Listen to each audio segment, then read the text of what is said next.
Звезды Олимпиады. Легенда советского спорта Сергей Белов и олимпийская чемпионка Светлана Антипова продвигают в Бурятии школьную баскетбольную лигу КС Баскет.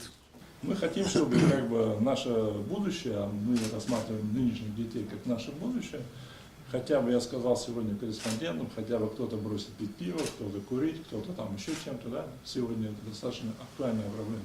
Не каждый глава субъекта с пониманием смотрит на развитие баскетбола в регионе, говорят спортсмены. Признавая заслуги президента Бурятии, гости подарили ему именной баскетбольный мяч и форму. Очень рады, что вы обратили внимание на Бурятию, то, что вы провели по Бурятии по отбору команд.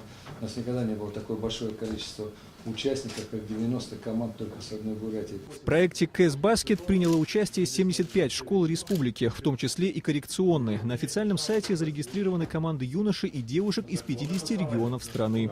Александр Масляков, Бояр Жигмитов, Даржи Чудопов, Вести, Бурятия.